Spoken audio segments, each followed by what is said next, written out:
Hello, hello, hello, my brothers and sisters. Come on in, come on in, come on in. It's dinner time. It's dinner time. It's dinner time. Welcome to the table, my brother and sister.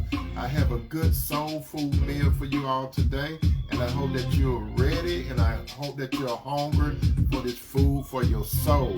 Your brother Tony is in the house. I have plenty of room for the guests, so come on in, brother and sister. Invite your guests to this particular broadcast. Come on in, come on in, come on in. I am going to feed you some good soul food tonight, my brothers and sisters. I hope that you had a good week. I hope that you had a good weekend, and now we are about to embark on another week, if it's the Lord's willing. So get ready, my brothers and sisters. We got a good show this evening. So come on in, come on in, come on in. I got a treat for you, and I hope that you all are ready for this treat tonight. I love you, brothers. I love you, sisters. So come on in. We're going to give a few more people an opportunity to chime in. And if there's anything that you want to say during the broadcast, my brothers and sisters, you, by all means, you can say whatever you choose to say, but be very, very respectful, because we may have guests coming in. So be very, very respectful. So you can say whatever you want to say. And not only that, the guests that coming in, you can say whatever you want to say, but be very, very respectful, okay? You know, you may agree with something that I say, you may not be, but you have your opinion, my brother and sister. But I'm basically going to be coming from thus says the Lord. So get ready. We're going to, in a few more seconds, we're going to jump into this particular broadcast. So get ready, my brother. Get ready, my sisters.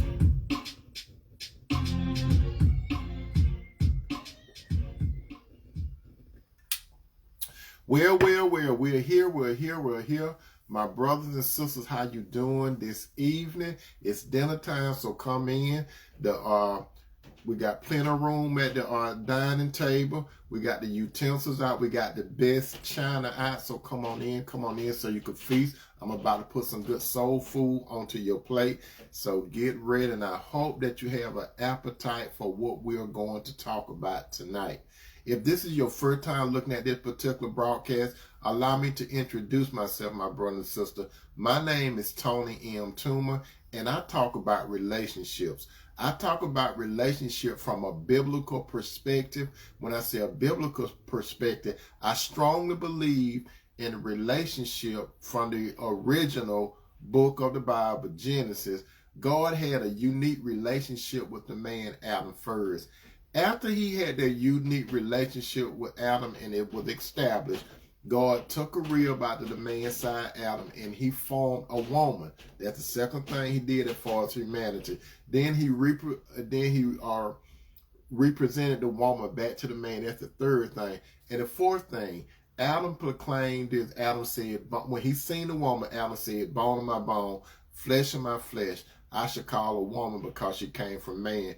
And I believe strongly in that, my brother and sister. If you believe in any other type of relationship, you have what is called a free will. You could do whatever you choose to do. But if you're sitting at this particular table and getting dinner, I encourage you to look at it, because what I'm going to say, it could be beneficial, okay? You have a free will. So with that said, my brother, and with that said, my sister, we are about to get into something very, very important. And this is directed basically to my single brothers and my single sister. But you married brother and you married sister, you need to listen to it, because it's going to be very, very beneficial to you also. So with that said, we are going to jump into tonight's broadcast. Tonight's broadcast is does your man loves you like Christ loved the church? Again, does your man loves you like Christ loved the church? Now, some people will say, what Tony do you mean by does your man love you like Christ loved the church? This is what I'm talking about. When a man is in love with a woman, you see, a man doesn't fall in love with a woman. A man grows in love with a woman. There's no such thing as falling in love. You don't trip into love, because God is love, so you don't trip into love. You can experience love, and in order for a man to love a woman to his fullness, he needs help. He needs Christ in his life to teach him, guide him, and show him how to love a woman. So in order for a man to love a woman, he has to love a woman. He has to have the mind of Christ to be able to love that woman. So when the Lord's Spirit is in that man, the Lord's Spirit is teaching him, is guiding him, and is showing him step by step how to love a woman. No man, and I have said this several times, no man come into this world with a manual knowing how to love a woman, how she needs to be loved, not how she wants to be loved, but how she needs to be loved. A woman, if she have a desire for a man, a real woman, she doesn't want to be loved. A real woman, she needs to be loved. And you see, the thing about loving a woman, my brother, you have to have the mind of Christ. And we're going to get to that shortly. What I mean by you have to have the mind of Christ to love a woman.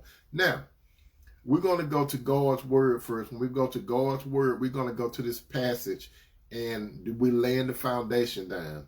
It's Galatians chapter 6, 7 through 8.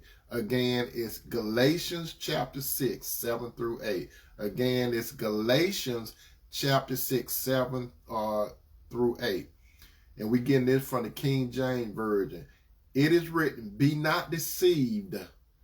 God is not mocked, for whatsoever a man soweth, that shall he reap. For he that soweth to his flesh shall of the flesh reap corruption. But he that soweth to the Spirit shall of the Spirit reap everlasting life. Listen to this again, my brothers and sisters.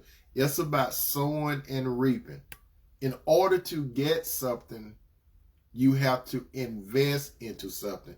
So, brothers, when it comes to loving a woman, you have to sow something into that woman. Because women are built to be receiver. Not only are they built to be receiver, but a good woman is also a giver. So I'm going to go over Galatians chapter 6, 7 through 1 one more time. As it is written in the King James Version, be not deceived. God is not marked. For whatsoever a man soweth, that shall he reap. For he that soweth to his flesh, of the flesh shall reap corruption. But he that soweth to the Spirit shall of the Spirit reap life everlasting. So, brother, when it comes to a woman, you have to sow into her. Now, how are you sowing into that woman? Will you be sowing into her spiritually or from the flesh? And right here, sister, we need to really talk to you. Listen to me very carefully, sister. If a woman is single and willing to be married, she must be in the mindset to her husband, not a boyfriend. How you doing, sisters? Flo Harvey Martin. A woman that's single, she must be willing. If she have a desire to be married, she must be willing, and she must have the mindset to be in a submission role when it comes to a man that's happened to be her husband. A woman does not have to submit to a man that's her boyfriend. If the man is not her husband, she does not have to submit to her boyfriend, because her boyfriend, he did not check out all the boxes. He's not actually serious with the woman. He's not actually committed to the woman, because if a man was serious committed, a man will say, I do to a woman. And I strongly believe in that, because when you look at it from God's viewpoint, God wants you to go all the way. God doesn't, God does not want you to be partial when it comes to love. And again, sister, if you're single, you must be willing to submit to a husband, not to your boyfriend, not to a boo, and not to a midnight rider. What is a midnight rider? A midnight rider is a man that just want to come through for me, myself, and I, and you all know what I'm talking about. Now, in order to receive unconditional love, sister, from a man, preferably your husband, as it is written in Ephesians 5, that's chapter 5, 24. That's Ephesians chapter 5, 24. It said, now as the church submits to Christ, so also wives should submit to their own husband in everything. This is God's word.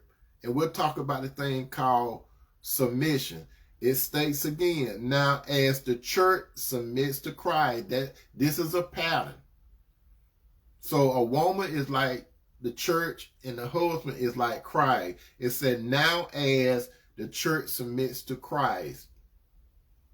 Also, the wives should submit to their own husband in everything.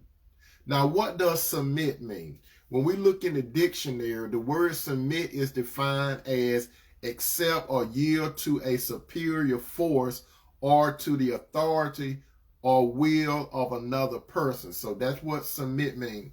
I think I spoke to you, Sister Flo Hart-Martin. How you doing? But again, the word submit, sister, you got to get this in mind. It is defined as accept or yield to a superior force or the authority or will of another person. So, brother, if you want that woman to submit to you, you have to submit to Christ, brother. You understand that, brother? You have to submit to Christ. It's not natural. Listen to this, brother, and listen to this, sister. It's not natural from a flesh standpoint. It's not natural for a woman to be willing to submit to a man. It's not natural. And God knew it. So when God knew that it would not be natural for a woman to submit to a man, he had to give Eve instruction. And not only did he have to give Eve instruction, it applied to every woman that's coming after Eve. Now, this is what God spoke to the woman Eve, and it applied to every woman today that desire to get married. Not just in a relationship, but to get married. It said, as it is written in Genesis 3:16. This is Genesis 3:16. Genesis 3:16. God is doing the talking to Eve, and I have said it before, and it's in God's word. It states, then he said to the woman, I will sharpen the pains of your pregnancy, and in pain you will give birth, and you will desire to control your husband, but he will rule over you. So from a flesh standpoint, the woman will have a desire to control her husband. That's why God was talking to Eve, because he knew when Adam and Eve messed up, things got out of order. And he knew that Eve was probably going to try to be a boss lady. And she was going to try to tell Adam what to do. So that's why God said, and you will desire to control your husband. Women of the flesh, if they get married, they're going to have desire. And not only are they going to have desire, they are going to implement some type of control tactic to control the husband. If a man is very passive, she's going to have control over the man. And it's not natural for a woman to have control of a man, especially when they're married, because the man's supposed to be the head and leader of the relationship. Not the woman, it's the man. It's not saying that the man is better than the woman. It's not saying that the woman is better than the man, but God set the structure up, and the structure that God set up was that God is the head of Christ, Christ is the head of man, and man is the head of the woman. That's how it again. God is the head of Christ, Christ is the head of man, and man is the head of woman. That's the order of relationships, especially when it comes to a married man and a married woman. Now, in order for a man to be willing to love his wife, in order for a man to love his wife, he must have a in-depth relationship with God himself. And let the woman see that she respects her husband. Remember what I said from the beginning. I use a statement. I will talk about reaping and sowing. In order to get something, sister, from a man, you have to sow into the man too. And what do you sow into the man? The key word I said at this part, I said respect. Now, what is respect, you may ask? We have a concept of what respect is, but let me elaborate in what respect means.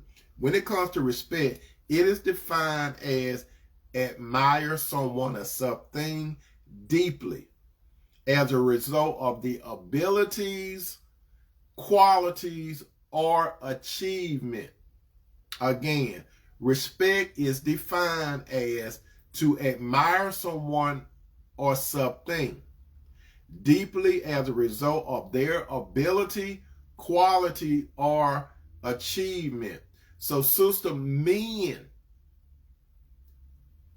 equate respect with love. That's how men look at love when a woman respects him. That word respect is very big because men are mostly analytical. The emotional part is secondary to a man, sister.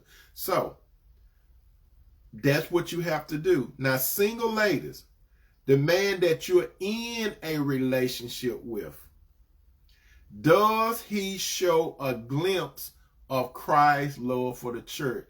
If you are dating a man, do you get a peekaboo look into the possibility of whether this man is going to love you like Christ loved the church, which I'm going to go a little into details a little later on. But sister, if you have a relationship with Christ, if you pray to Christ, if you read his words, you will understand where I'm coming from. Because most of the time when I talk to men and women, I talk from basically a biblical standpoint. And the words that I taught my brothers and sisters, I basically talk it to you. You see, the world does not understand the relationship of a man and a woman from a spiritual standpoint. You see, before relation get to physical or anything, the relationship starts inside out. It starts spirit, soul, and body.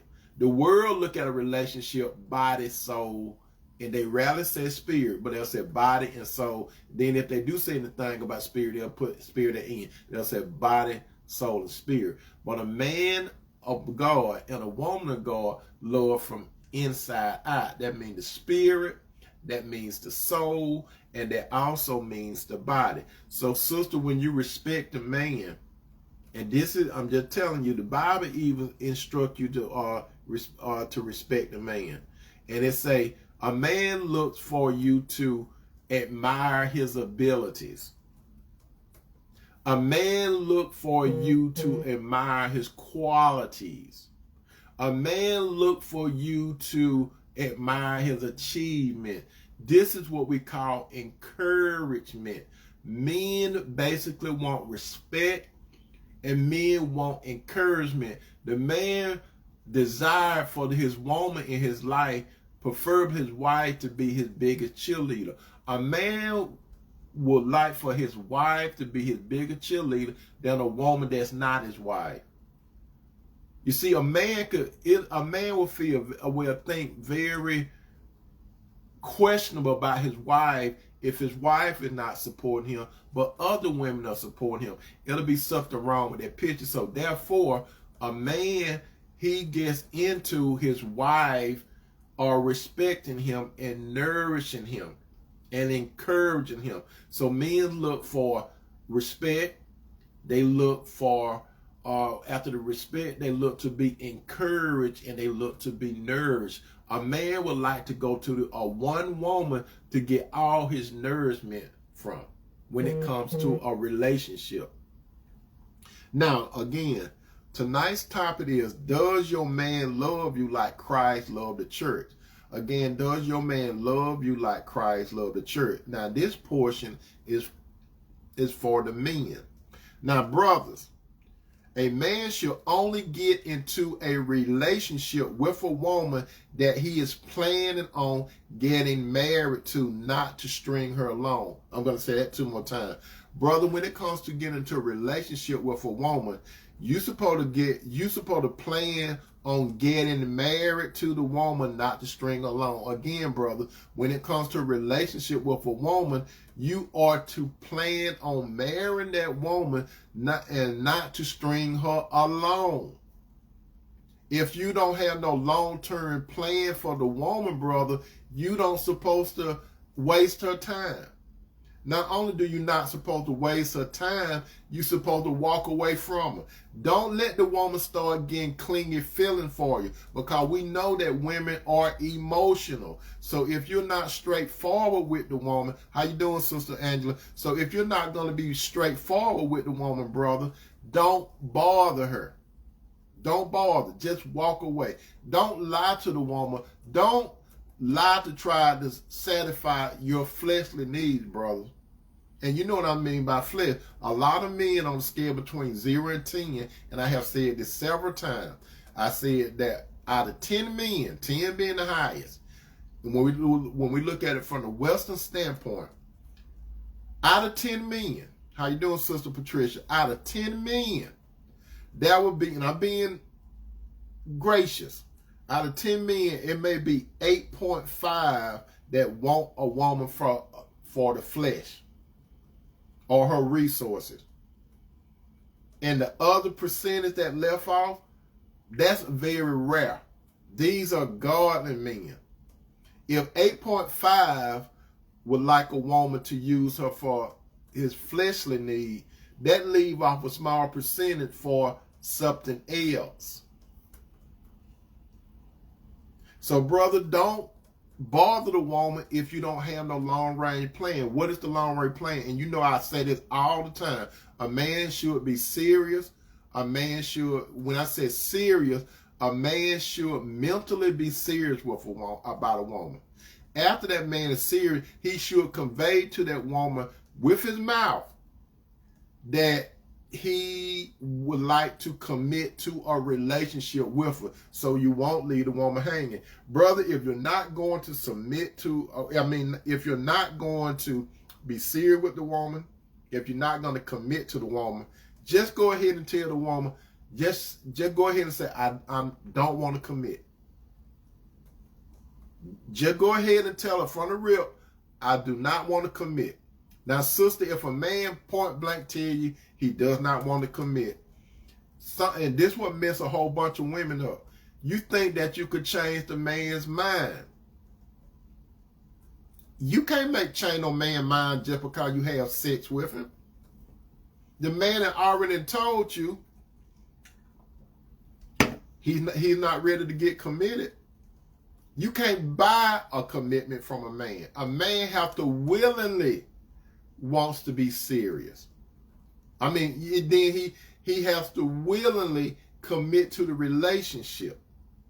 He needs to verbally tell you, I would like to be in a relationship with you. I would like to work on being in an exclusive relationship with you. And not only that, I see you as a wife. You understand that?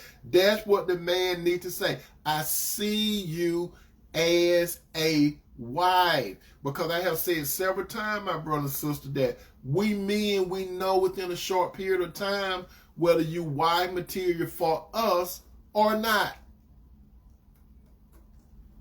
I'm just being clear. And if men know I'm telling the truth, we know in a short period of time. So once you open your mouth, we know what category we're going to put you in.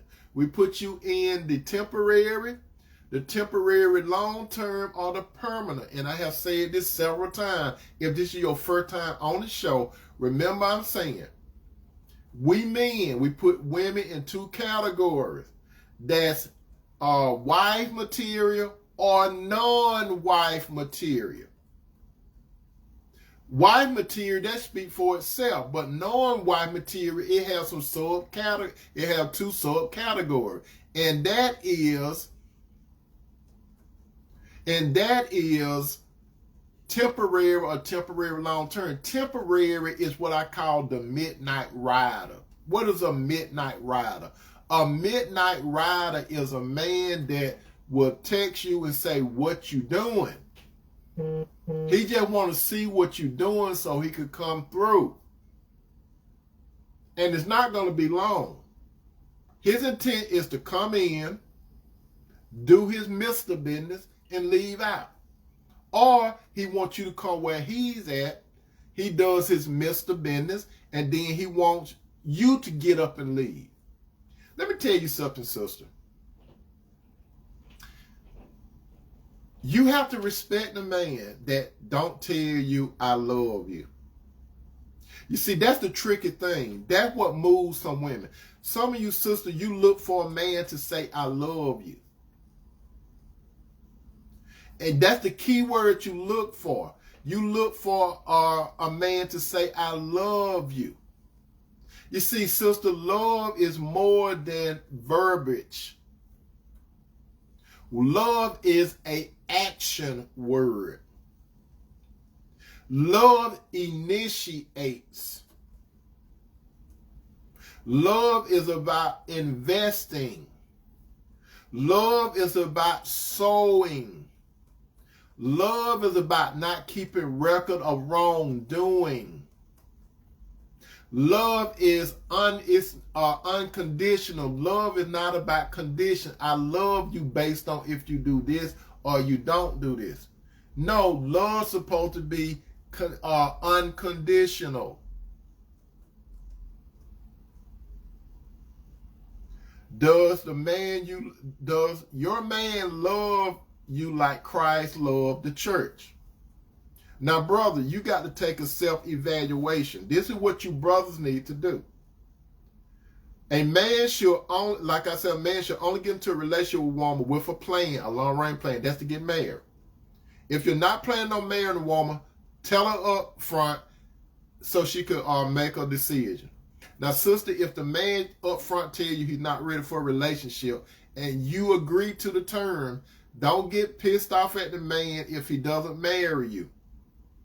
And he been playing around with you for 20 years, and then he decide to marry a woman that he meet within 2 weeks.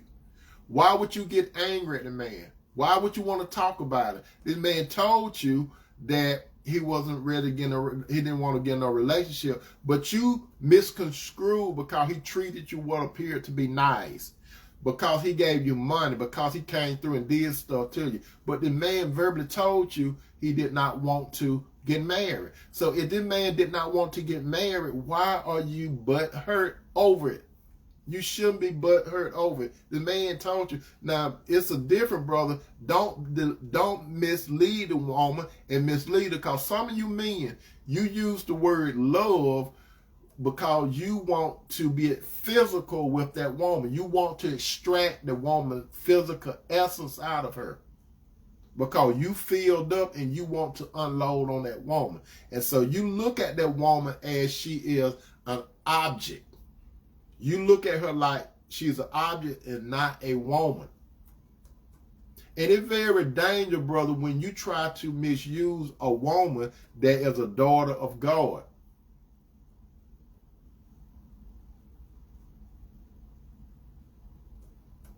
Now, brother, a man must look into the mirror and ask himself, can I love a woman in depth?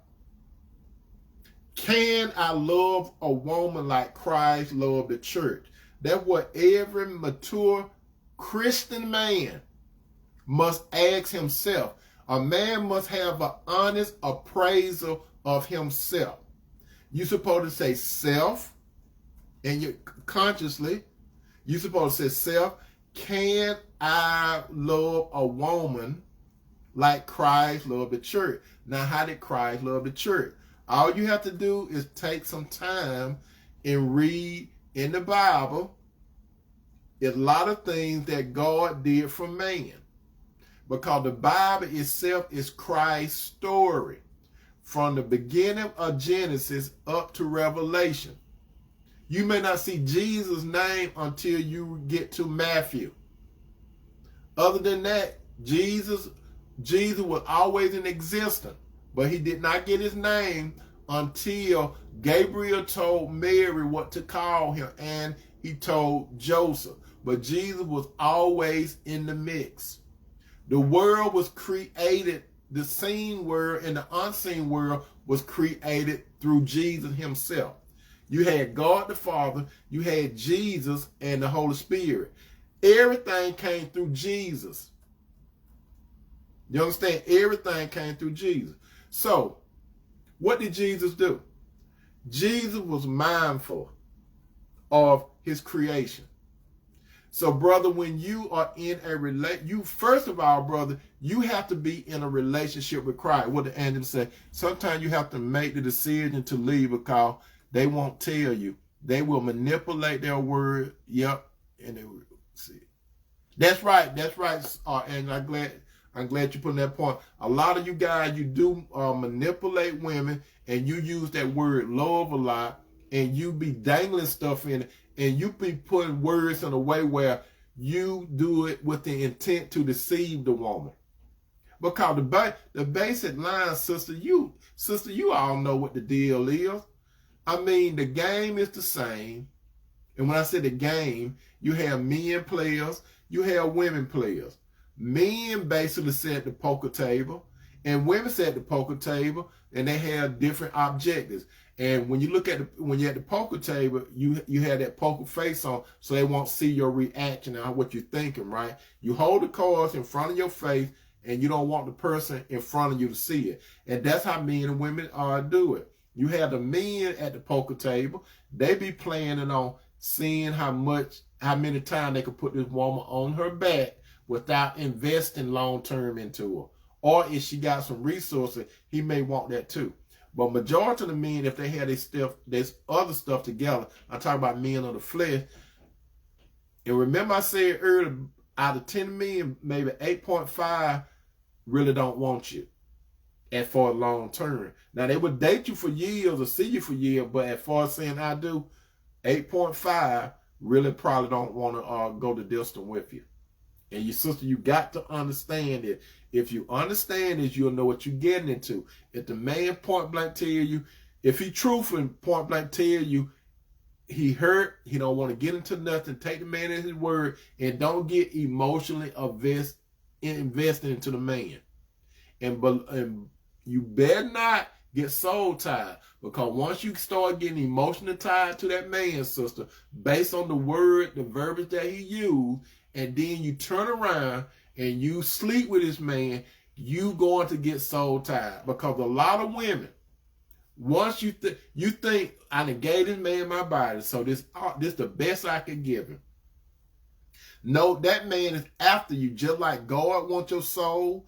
Satan wants your soul. That man wants your soul. What part of your soul that man wants? You see, your soul, my brother and sister, the soul is composed of your mind, your will, and your emotions. Fleshly men, they want to get to your heart first, your emotions. Once they could move that dial on your emotions, you're going to be knocking on that. They're going to be knocking on that door called will. And you will or you will not open up that door, because what they really want to do after they get you all wrapped up emotionally, or once they get past your will, they're going to get to your mind.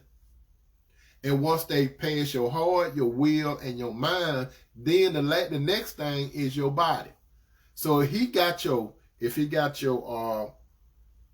emotion, your heart, if he got your will, if he got your mind, your heart, your emotion, your will, and your mind, and then your body, he got you.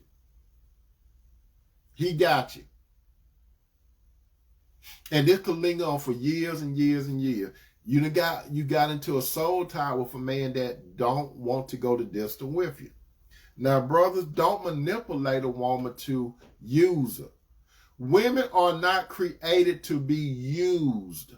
Women are created to be utilized in the right type of relationship. Now, number one, brother, when you look in the mirror, you have to ask yourself this question, brother. Do I have a relationship with Christ? That's the first and foremost thing a man should ask himself. Do I have a relationship with Christ? Brother, if you have a relationship with Christ, you know who you are. You know exactly why you're here, because you know your gift that Christ gave to you. You know your purpose, and you know that your purpose, brother, wherever Christ put you at, your position is to let Christ live in you and use you to pull the world to him, because Christ is about saving. So, brother, how you talk and how you move, you're supposed to encourage people to come to Christ, just like you are. That's the first thing. Christ want to work through you. So you have to have a relationship with Christ before a woman or any other thing. Secondly, you, brother, you have to have a desire to have a woman in your life, and this woman is supposed to be a part of the will of God. So if you have a desire to have a woman in your life, and you have a relationship with Christ, brother, you want this woman to have a relationship with Christ too, because you know the Bible say that the man was not created for the woman, but the woman was created for the man. And the woman is the helpmeet, because the Bible also say that it's not good for man to be alone. So, brother, you have to, when you have a desire for a woman, you have to let God handpick that woman and bring the right woman to you. You don't know who she is. So you leave that in God's hand, because you got a relationship with God. You trust God, and you know that God is not going to go wrong. But if you trust in yourself, you're going to fall on your face, and you'll be going through a series of women trying to pick the right one, like a needle in a haystack. That's why you leave it to God to handpick the woman and bring that woman to you through, and he'll bring that woman through you through the circumstances of life. He will put that woman right in your face. He sure will. And you will know it. You will not doubt. You will have peace at your decision that she's the one. Number 3, would you understand if God brought a good woman to you? Would you know what to do with her? Excuse me. Again, number 3, would you understand if God brought a good a good woman to you? And not would you understand if God brought a good woman to you. Would you know what to do with her? Would you know what to do with the woman? If God bring a woman in your viewpoint, brother, you have to understand why God selected that particular woman. You got to understand that. And the way you understand that, that's why it's very imperative that you have a relationship with the Lord, so you can know why the Lord brought you here, because you got a purpose. Your purpose was established in God's mind, brother, before God brought you into the world through your mother and your father. God used your mother and father, whether they was married or not, so you could be here right now listening to me when I'm saying, if you don't know who you are. But brother, if you are a son of God, you should know who you are, because God is your father. And Jesus is your Lord and brother. So you should know why. You should know. You should know what your gift is. You should not be walking around here not knowing what your gift is. And when you have the desire for a woman and God going to have you put together, God going to have you, everything going to be put together when God bring a woman to you. You're not going to be trying to work on something. You're going to already be established when God bring the woman to you. Because God's going to bring a complete product to you. She might not be perfect, but she's going to be right, and she's going to be a complete product. Because when God brings a virtuous woman to you, God's going to bring a virtuous. Satan was going to bring you one of those worldly women, one of those twerkers, one of those women that's out there in the world. God's going to bring you a modest unicorn, which is a virtuous woman. And you'll be able to see her traits. Because the Spirit of God going to cause you to use your discernment so you can see that she's from God. Because that woman, she's going to have an aura. And her aura going to shine from her heart. And you will see Christ in that lady. When the Lord brings the woman to you, you're going to see Christ inside that woman. You will be able to detect it with your discernment. And therefore you will know. And once the Lord bring the woman to you, now, brother, you have to ask yourself, can I lead this woman the right way? You see, you have to have a plan when the Lord bring a woman to you. That's why your relationship is very important. Just like God gave Adam some assignments and everything. Before he brought Eve, Adam knew his role in the relationship. He instantly knew his role. He instantly knew his responsibility first.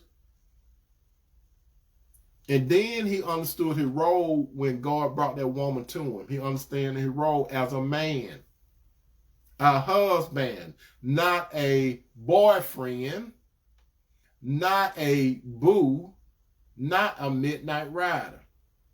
So When God brings this woman to you, you have to lead this woman because God put you in a place of leadership in a relationship. Not dictatorship, but leadership. You're supposed to lead that woman just like Christ lead a sheep. That's how you do it. Number 5, can you provide for that woman? If you can't lead this woman, you can't provide for her. Provide go deeper than physical food, clothes, shelter. It go deeper. Can you provide spiritual food for this woman? Can you do that? Can you provide spiritual food? Can you talk to her from a spiritual perspective? Because just like that woman needs physical food, she needs clothes, she needs all that physical stuff, but can you feed that woman spiritually? You have to be able to feed that woman spiritually. 6, can you protect her? For everything, can you protect her from the elements of the world? She might get a scrape here or there. She might get a hurt or something. But overall, can you protect her? Can that woman lay down in the bed at night and feel secure? Because women, one of the biggest things women want, they want attention and they want a sense of feeling secure. You want your woman when she go to bed at night, you want her to feel secure, brothers. If you can't feed her spiritually, you're not ready to protect her. It's just like Jesus, how Jesus would do a sheep. Jesus would lead the sheep. Jesus will provide for the sheep. Jesus will protect the sheep. Remember that part of the Bible? Thy rod and thy staff. If you look at a shepherd, a shepherd have 2 instruments in the hand. They have a staff, and a staff is this long stick that got a hook on it. And they got a staff too. Now what does the rod and the staff. You see the rod, it got the hook, and then the staff, that's one of those things that you look tight. You know, you like if the sheep going, like if the sheep is in danger, if the sheep fall in a hole or something, that rod, you supposed to put it around their neck or something and lift them up. And the staff is for you have to have discipline. You're not her dad, but you have to love your wife with tough love. Not only romantic love, you got to love her with tough love. What do I mean by that? When you make a decision, brother, you got to understand that you're making a decision that gonna please God first and then her secondly. She might boo-hoo and everything. She might boo-hoo. She might complain and stuff, but you responsible for the relationship, brother. You have to show tough love. Sometimes, brother, instead of saying, yes, dear, you can't be no yes man when it comes to a woman. You can't be a yes man. How you doing, Sister Ingrid? You can't be a yes man. You can say yes to the woman sometimes. You don't tell her no all the time. You say yes sometimes if it's going to benefit the relationship with God and then the woman. Sometimes you have to say, not right now. Just like the Lord say sometimes when we pray to him, not right now. He didn't say no, he didn't say yes, he just said not right now. Then the next thing you're going to have to do, brother, is say, I got something better. Just like when you pray to the Lord sometime, he got something better. Case in point, when he came to Solomon in a dream, he said, what do you want for me to give you? And Solomon basically said, give me an understanding heart. And when Solomon, that's all Solomon wanted. He said, give me an understanding heart, which is wisdom. And not only that, God added other things to him. So brother, sometimes you're going to have to say, I got something better. And then the crucial part is sometimes you have to say no. Sometimes you got to tell your wife no. How you doing, Sister Monica? Why do you have to tell her no? Because you looking at things from God's viewpoint, the home viewpoint, and what's going to benefit her. Like, let me give you an example. How you doing, Sister Monica and Ingrid? Let me give you an example. Let's say you living on a modest income. You living on a modest income, brothers, okay? Your wife come to you. You living on the south side. She wants to move to the north side, okay? She wants to move to the north side. She wants to move where the who's at. And she come to you and say, I want that big house over there on the hill on north side. Now, if you're a yes man, right now you living model. You got time for the Lord. You got time for your wife. You got time to go to your son's football game, little league football game. You got time to go to your little daughter's recitals. You got time to pat your dog on the head. You got time to recreation with your family. But then she come in and she asks you for this big house. Now, if you a yes man, what you going to do, you're going to want to please that wife, right? You're going to want to please her. So what you going to do? You're going to have to get another job if you can't afford that house on the north side. Then once you get this other job, guess what? You're probably going to be taking away your time from God. Because y'all go to worship together. You're going to be taking time from, you might not be able to go see your son's little football game. You can't go see your daughter recitals no more, and then you ain't gonna have time for your wife like you normally have. You might be taking her out for dates and on Fridays and Saturdays. So you might have to, if you get that second job, it's gonna cut into a whole bunch of things, right? So let's say you have to get that second job and that third job, and you move to the north side of town. You put her in that house, and when you put her in that house, it's just like buying a new car. You get that, you smell that good car smell, that new car smell, but eventually it's gonna go away. Because still, once you purchase a new car, after that smell go away, you still got to pay that car note. If you didn't buy it with cash, you got to get insurance on it. If it break down, you got to pay for it. But you got the new car because of the ride. It's just the same thing, like a house. You move her over there, she happy. She bring her family friend and they walk around and say how great the house is. But then you can't enjoy the house. You can't enjoy it because you working all the time. And then then one day she'll say, when we don't go out no more. When we gonna go out? Your son you come to the football game, you can't go to the football game no more. Your daughter go to recital and she miss seeing you. Because you listen to your wife and you know you can afford that house. You should have showed tough love. You should have said no. She might have dropped a few tears and stuff. But if you got a good woman, a good woman is not going to put you in a position to lose. Because a good woman, she's going to be thinking what's going to benefit not only you, but her children and your relationship with God. Because you see, if you got a good woman, she's going to look at the long range plan. She's not going to put you in a position to be in bondage.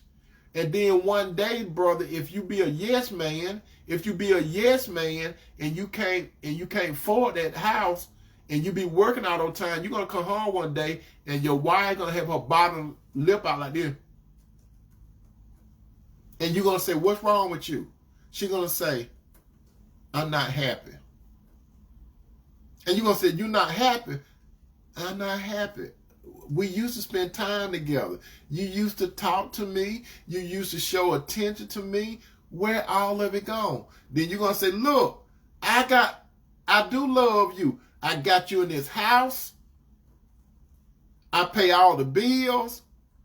You don't have to really do nothing. And you're not happy? No, she's not happy. You know why she's not happy? Because she don't have you. You took yourself away from her. You took yourself away from her. That's right, Pat. You put yourself in bondage.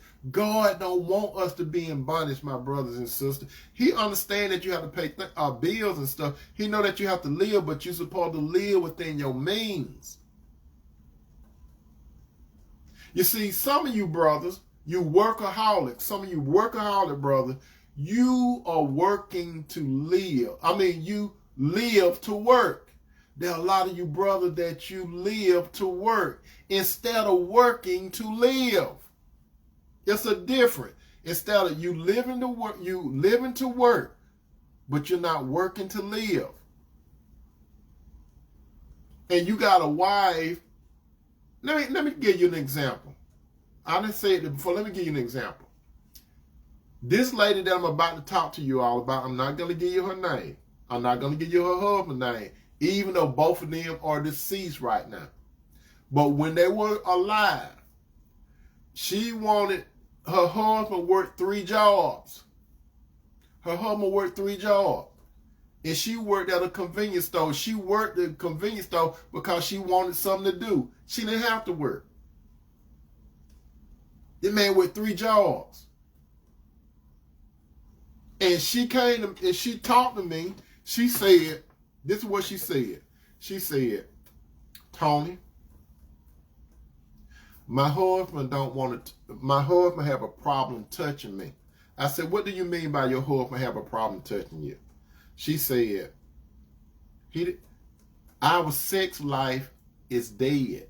And I said, what you mean? I said, do you all have sex? You know, and she said, we have sex, but when he does it, it's like he can't even reach the 2-minute mark. If he go 2 seconds. She said, when we be intimate, she said he gets on top of me, and within a few strokes, he let go, and he leave me hanging. And she said, then once he let go, he flips over on his bed and he go to sleep and he starts snoring. And I said, do you see the problem? She said, yeah, he's not fulfilling my sexual need. I'm his wife, and I'm not out there with no other man, but he's supposed to be fulfilling his sexual need. I said, this man got 3 jobs. This man got 3 jobs. That man is tired. So you know what you know what she did? She started seeing a man on the side. This is what she said about her husband. She said, he's a good man. He's a good provider and protector. That's what she said. He's a good provider and protector. But she have to go outside the house to get her medicine. So this man taking care of this woman, and she went and laid up with this other guy. This guy ain't taking care of her or nothing. The only thing he taking care of is her body. And that's what some of you sisters, you got to understand. Don't try to impress people that does not like you. Well, that do not like you. A lot of you brothers and sisters, I'm talking to you all, you get into a situation where you're trying to impress people.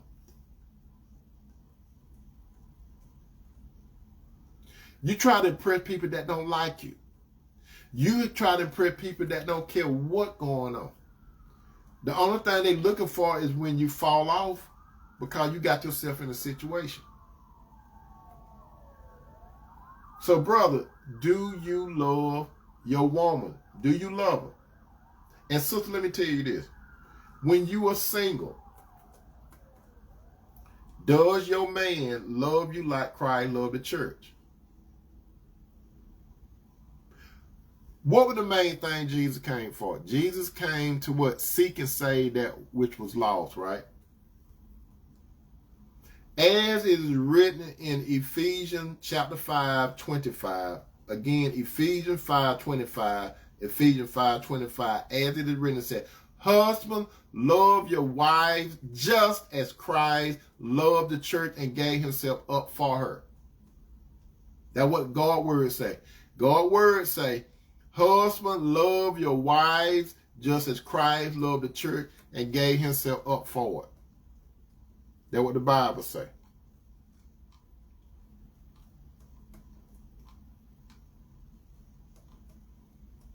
And you sisters, you have to understand, when it comes to a man, remember I said about respect, right?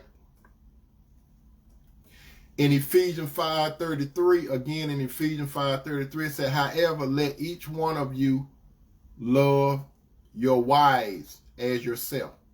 So, brother, if you love, sister, if a man love you, now, if a man love himself, he's supposed to love you. If a man treats you bad, let me tell you something, sister. If your husband treats you bad, he doesn't love himself. It's that simple.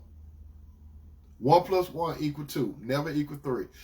He doesn't love himself. Any man that verbally abuse a woman, any man that emotionally abuse a woman, any man that physically abuse a woman, any man that financially abuse a woman, that's supposed to be his woman. He doesn't love you. Because a man that love himself, he's going to love his wife.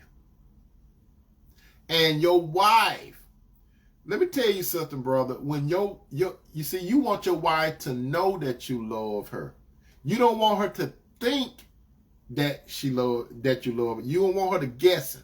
You don't want her doubting. You want that woman to be at the point where you could walk up to her and say, tell me, what do I love? You want your wife to say this. You want your wife to say that without telling her. Your wife should be saying, I know you love God, I know you love me, and I know you love our family. That's what you want your wife to be able to say. I know you love God, I know you love me, and I know you want in the family. You don't want your wife to say, you love me and the family, and she leave God out. You don't want to say that. You don't want your wife to say, you love me, God, and the family. You don't want your wife to say, you love me, the children, and God. You want your wife to start off and say, I know you love God. Listen to what I said. You want your wife to say, I know you love God. I know you love me. I know you love the children and the family. That's what she need to come. If your wife ain't saying that to you, brother, something is missing. Something is missing if your wife can't tell you that. Sister, if you dating a man, that man should not be putting you up on a pedestal before the Lord. The Lord is supposed to always be on that man's pedestal, and you should accept the second most important role in that man's life.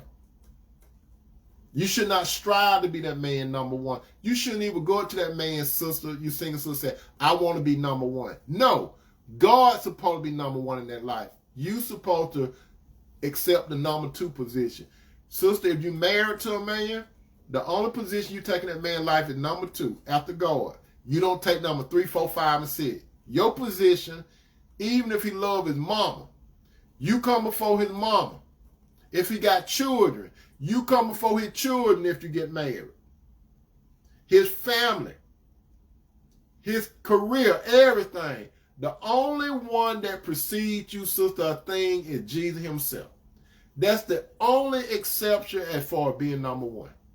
For example, Jesus is number 1 in my life. My wife is number 2. My children, number 3. My mother, number 4. My siblings in our family, they're all together. My family, when I say family, I'm talking about my family and my wife's family. And after that, my enemies. Because if my enemies need water, I'm supposed to love my enemies enough to give them some water. I might not feel like doing it because he or she did me wrong. But the right thing to do, I have to give that enemy water if he or she need it. And I'm not going to post it on Facebook or YouTube or nothing like that. Look what I did for this person. You don't do that. You do it in private. Sister, do your man love you like Christ loved the church? Sister, before I close out, listen to this. If you're dating someone right now, that man's supposed to see you as wife material.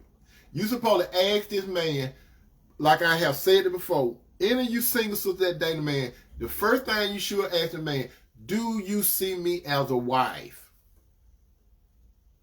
And see what he say. Do you see me as a wife?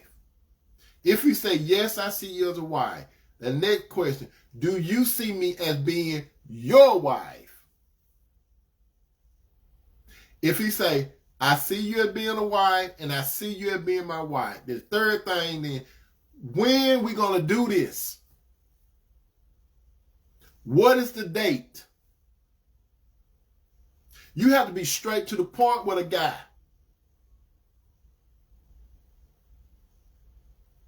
Because you're wasting your time and you avoiding heartache when you get down to the nitty-gritty. What did I say, sister? Do you see me as wife material? If he say yes, do you see me as being your wife? That's 2. After 2, when are we going to do this? If he say, I don't know, he ain't got a plan. You dealing with a man that don't have a plan. You dealing with a man that didn't think you was serious. You dealing with a man that think you a donut, a hole in the donut. That's what type of man you dealing with. So, sister, you got to be straight to the point. A lot of you sisters, you let men off the hook. And they use you. They abuse you.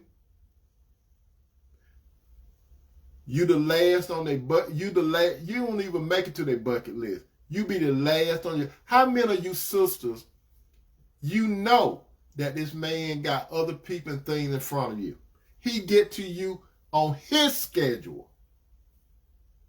The thing about Jesus don't set no schedules up. Jesus said, come as you are. Jesus always make time for you. And I'm not trying to build myself up.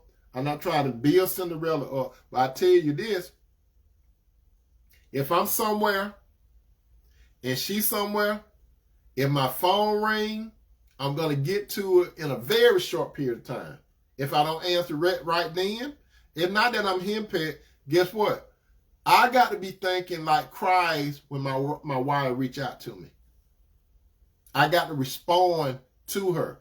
Just like when we pray to Christ, we want Christ to respond. As a matter of fact, Christ wants us to come talk to him, right? And he wants to talk to us. Christ wants us to talk to him.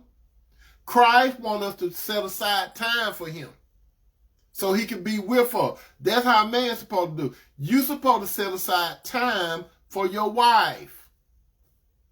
And she's supposed to set time with you. It don't supposed to be, I'm going to pencil you in or let me get back with you. Any man or woman, if you're in a relationship and you're trying to get with someone and they put you on a schedule, walk away. Walk away. Or do like Forrest, run. Run, Forrest, run. That's right. Sister Patricia said the Bible says silly women, I once was silly, but now I can see and help other women to be unsilly. Thank you, sister, for that. Thank you, thank you, thank you. All of us have came short and made some mental mistakes. I want you to tell you, my brother and sister, I have failed on some things before. I have fallen. But guess what? I learned. And I'm still learning. A man's supposed to respond to his wife quick like Christ respond quick. Like Christ want to spend time with us. A man, you supposed to want to spend time with her and you want her to spend time with you. One of the main things, sister, does he listen to you? You see, a lot of women say he won't listen. Brother, you have to listen. Women want you to pay attention to them. You have to pay attention to her. Remember, she like your little sheep. You got to pay attention to her. Pay attention, because other guys are going to be paying attention to her. Those wolves going to be paying attention to her. Just because your wife, or you, those of you that's single and you're about to get married, just because you put a ring on her finger, that does not stop the wolves from wanting to get her. You understand? It's just like a shepherd. A shepherd out there in the field with the sheep. And those wolves, the shepherd see the wolves out there. Those wolves looking for an opportunity to get the sheep. Just like King David. King David killed a bear and a lion from trying to get his sheep. That means David was on duty. Brother, when you marry a woman, you never once you get married to a woman, you never clock out. It's a full-time job. If you're not willing to have a wife, if you want to have a wife, it's a full-time job. You don't get no days off.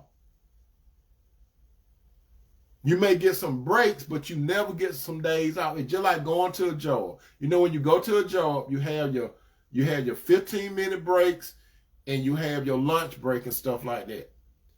When a relationship, you have your little lunch breaks or your little breaks. But it's full. You still on duty. You still on duty. So, brother, you on duty. Jesus is on duty 24/7, 7 days a week. You are on duty with that woman 24/7, 7 days a week. You talk to her like Jesus talked to us, you talk to her. Jesus wants to embrace you, you embrace her.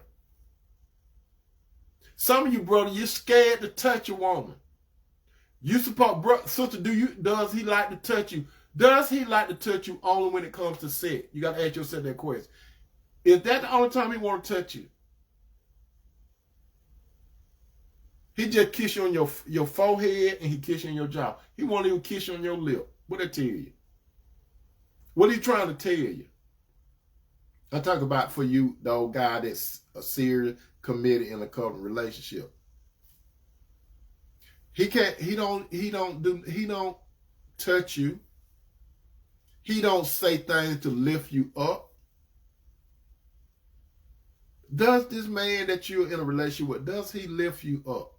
Does he encourage you? When you come to him, instead of you having to go to your mama and your girlfriend for a problem, you should be where, you should feel, sister, where you can go to him and talk to him. You should get to, if your wife or the woman that you're engaged to, if she won't come to you and talk when her heart is heavy, you single brothers that's supposed to be engaged, or you married brother, if your woman cannot come to you when her heart is heavy, it's a problem. Why your wife, yeah, that's right, Pat, yeah, it might be stinking. That's right, sister, make sure you put a little mouthwash in your mouth sometime. Speaking of mouthwash, sisters, let me tell you all this. Sister, this free of charge, okay? This free of charge. Those of you that in a serious committed covenant relationship, let me tell you this. Don't do that stuff like they do on TV now. What do I mean on TV? When they're on TV, they wake up and they start and they be bent and they be in the bed and they be talking in each other's face, right? That's TV. When on TV, they hair be made up and they wait and they act like, remember it's TV, they get up and they be in the bed and they be talking in each other's face. In real life, don't do that, sister. Don't do that. In real life, I don't care how good you look, sisters. I don't care how good you look. And you brothers, how manly you are. When you go to sleep at night, there's a thing they call halitosis, right?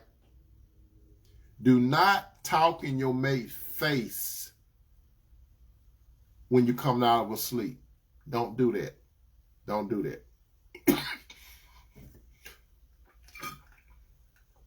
Because when you go to excuse me, when you go to sleep, my brothers and sisters, when you go to sleep,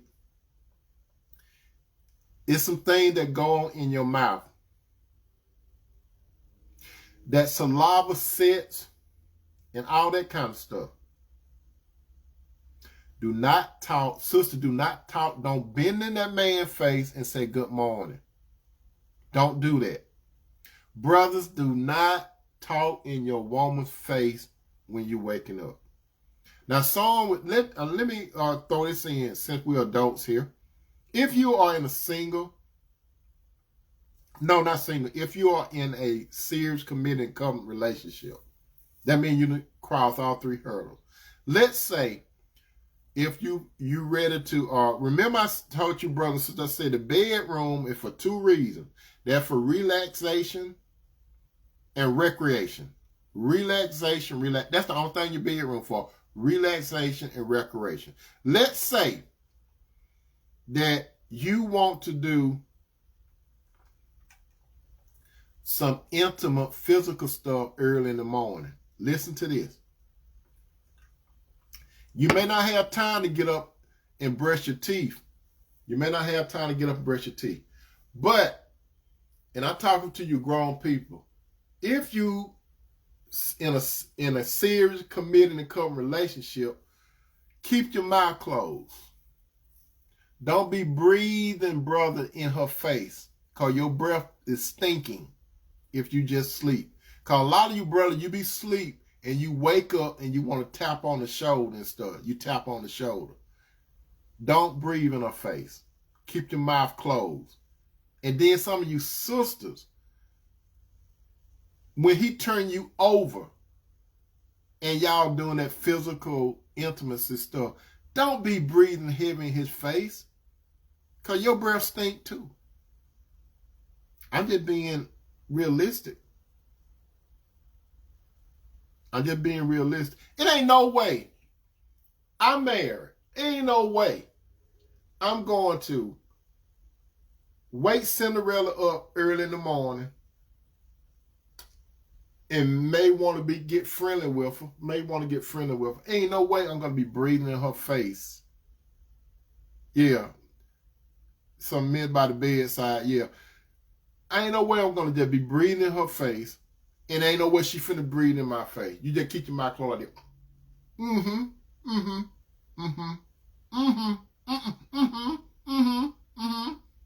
That's all you have to do. They understand that language, they understand. But anyway, my brother and sister, I'm glad that you came here for dinner time. I hope that I've fed you all good tonight. I hope that you got something out of it. And as a matter of fact,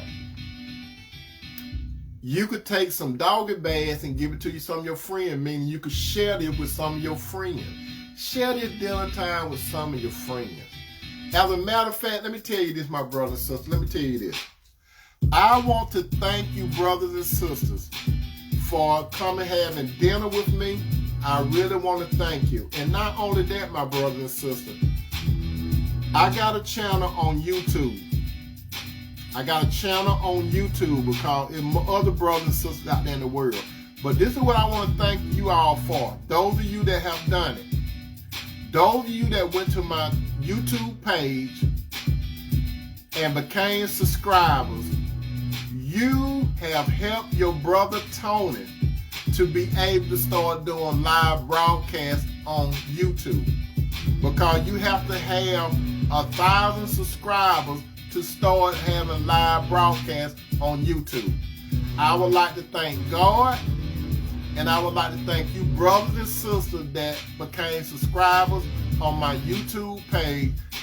And pretty soon, I'm going to be doing live broadcasts on Facebook and YouTube at the same time. So I really appreciate those of you that became subscribers on my YouTube page. Without you, I wasn't going to be able to do live on YouTube. It was certain things I had to cross, but you all and other people helped put me over the hump. Thank God for you, brothers. Thank God for you all, sisters. You all have a good night. I love you, brothers. I love you, sisters. Peace.